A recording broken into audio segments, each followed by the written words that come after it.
एक था गयाराम, आयाराम गयाराम, जिसकी वजह से संविधान में संशोधन करके दल बदल विरोधी कानून लाया गया था। कौन है ये गयाराम और क्या है दल बदल विरोधी कानून? देश की राजनीति में ऐसा क्या हुआ था कि इस कानून को बदलने की जरूरत पड़ गई थी? सब बताएंगे आपको, सब बताएंगे आपको, क्योंकि ये देश की राजनीति से जुड़ा बेहद अहम मुद्दा है और इससे जुड़े हुए कई दिलचस्प किस्से भी आपको सुनाएंगे। लेकिन पहले बात महाराष्ट्र में चल रही राजनीतिक उथल पुथल की।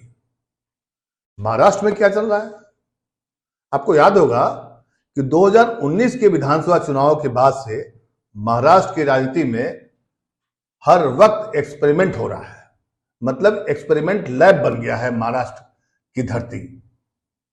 जितने भी तरह के दांव पेच हो, प्रपंच हो, जो राजनीति में होते हैं, वो सारे के सारे महाराष्ट्र में अब दिखाई देने लगे हैं, दिख रहा है। विधानसभा चुनाव शिवसेना और बीजेपी ने साथ लड़ा, लेकिन जब मुख्यमंत्री बनने की बारी आई तो शिवसेना ने बीजेपी का दामन छोड़ दिया और पकड़ लिया कांग्रेस का हाथ। उद्धव ठाकरे मुख्यमंत्री बन गए, इसकी टीस बीजेपी को बनी रही, लगी रही। फिर आया साल 2022, महीना था जून। शिवसेना का जो नेता है एकनाथ शिंदे 10 विधायकों के साथ गायब हो गए। फिर पता चला कि 10 नहीं, उनके पास तो 40 विधायक हैं। और जब पूरी कहानी सामने आई तो फाइनल जो तस्वीर बनी, उसे चुनाव आयोग ने उद्धव ठाकरे से शिवसेना का पार्टी चिन्ह और नाम लेकर एकनाथ शिंदे को दे दिया। दिलचस्प है कहानी महाराष्ट्र की। और उसके ठीक एक साल बाद यानी अब जो शिवसेना के साथ हुआ था, जो उस वक्त हुआ था, वही कहानी अब एनसीपी के साथ दोहराई जा रही है।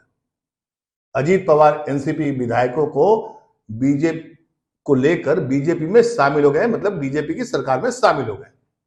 डिप्टी सीएम की शपथ भी ले ली है और साथ में एनसीपी चीफ शरद पवार को चैलेंज कर दिया है। मतलब आने वाले कुछ दिनों में पार्टी की कमान, पार्टी का नाम, चुनाव चिन्ह अब अजीत पवार के पास जा सकता है या शरद पवार के पास रहेगा। तो चलिए अब बात करते हैं दल बदल विरोधी कानून की और साथ में आपको बताएंगे आयाराम गयाराम का वो किस्सा भी। राजनीतिक दलों में पहले खूब अदला बदली होता था। इस पर रोक लगाने के लिए एक कानून को लाया गया। और ये कानून कब आया? 1985 में, जब राजीव गांधी प्रधानमंत्री थे। राजीव गांधी ने संविधान में 52वां संशोधन किया। संशोधन इसलिए किया गया ताकि जो सांसद हैं, विधायक हैं, वो अचानक इस पार्टी में चुनाव जीते हैं, उस पार्टी में ना चल जाएं। इसलिए विधायकों को, सांसदों को अयोग्य घोषित किया जा सकता है। जो किसी भी राजनीतिक दल से चुनाव चिन्ह, मान लिया आप किसी दूसरे चुनाव पार्टी से आप चुनाव लड़ते हैं, जीतते हैं और उसकी सदस्यता छोड़ देते हैं, तो पार्टी लाइन के खिलाफ चले जाते हैं, तो पार्टी के निर्देशों का उल्लंघन करने के आरोप में आपकी सदस्यता जा सकती है। हालांकि इस कानून में एक अपवाद रखा गया। इसके तहत यह कहा गया कि अगर किसी दल के 1/3 सदस्य अलग दल बना लेते हैं या किसी दूसरी पार्टी में विलय चाहते हैं, तो उन पर यह अयोग्यता वाला सिद्धांत लागू नहीं होगा। मतलब एक आदमी, 2 आदमी दल बदल नहीं कर सकता है। दल बदल विरोधी कानूनों के प्रावधान को संविधान की 10वीं अनुसूची में रखा गया है। लेकिन कानून बनने के बाद पहले जो दल बदल एक तरफा हो जाता था, वह अब सामूहिक तौर पर होने लगा है। मतलब कलर चेंज हो गया।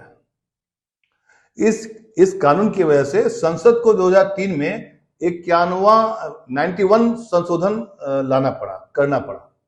इसके तहत 10वीं अनुसूची की धारा 3 को खत्म कर दिया गया, जिसमें एक साथ 1/3 सदस्य दल बदल कर सकते थे। मतलब राजनीति में गयाराम का किस्सा अभी भी जारी है। और ये जो गयाराम वाला किस्सा है, वो जो जुड़ा हुआ है हरियाणा से जुड़ा हुआ है। साल था 1967, जब 81 सीटों वाले हरियाणा राज्य में विधानसभा चुनाव संपन्न हो गया था और उस चुनाव में कांग्रेस ने बाजी मार दी थी। कांग्रेस के थे 48 सदस्य, जनसंघ के 12, स्वतंत्र पार्टी के 3, रिपब्लिकन आर्मी ऑफ इंडिया के 2 उम्मीदवार और 16 निर्दलीय उम्मीदवारों ने जीत हासिल की थी। कांग्रेस की सरकार बन गई। भगवती दयाल शर्मा को सीएम बनाया गया, लेकिन यह सरकार बहुत दिन चल नहीं सकी। हरियाणा के दक्षिणी इलाके के कुछ असंतुष्ट नेता राव बीरेंद्र सिंह ने कांग्रेस के 37 विधायकों को साथ लेकर बगावत कर दी। बाद में उन्होंने स्वतंत्र पार्टी और जनसंघ का समर्थन और 16 निर्दलीय विधायकों के समर्थन से अपनी सरकार बना ली। बीरेंद्र सिंह की सरकार करीब 8 महीने चली। इसके बाद भारत की राजनीति में ऐसी घटना देखने को मिली जो हमेशा के लिए चर्चा का विषय बन गया। अब वो चर्चा का विषय क्या था? मजेदार किस्सा है। इस सरकार से भी विधायक छिटकने लगे, मतलब अलग होने लगे। अब 44 विधायकों ने पार्टी बदल ली। इसमें एक सदस्य ने 5 बार दल बदला, 2 सदस्यों ने 4 बार अपना दल बदला, 3 विधायकों ने 3 बार और 4 विधायकों ने 2 बार और 34 विधायकों ने 1 बार अपना खेमा बदल दिया, मतलब कि इधर रहे कभी उधर रहे। इन्हीं विधायकों में से एक थे गयालाल। वो पलवल की हसनपुर सीट से निर्दलीय विधायक थे। गयालाल ने करीब 360 वोटों के अंतर से जीत हासिल की थी। गयालाल 9 घंटे में 3 बार पार्टी बदली थी, 3 बार। मीडिया की रिपोर्ट अगर उस समय का देखा जाए तो बताते हैं लोग कि वो पहले कांग्रेस में गए, कुछ घंटे बाद यूनाइटेड फ्रंट में शामिल हो गए, उसके बाद वह फिर कांग्रेस में लौट आए, बाद में फिर यूनाइटेड फ्रंट में आ गए। तब राव बीरेंद्र सिंह ने चंडीगढ़ में मीडिया को संबोधित करते हुए कहा था कि गया राम अब आया राम है, गया राम अब आया राम है। इसी घटनाक्रम के बाद से दल बदलुओं के लिए आया राम गया राम मुहावरे का इस्तेमाल होने लगा। हालांकि दल बदलने का यह कोई एकमात्र घटना नहीं थी। उस समय दल बदल की घटना हमेशा देखने को मिलती थी।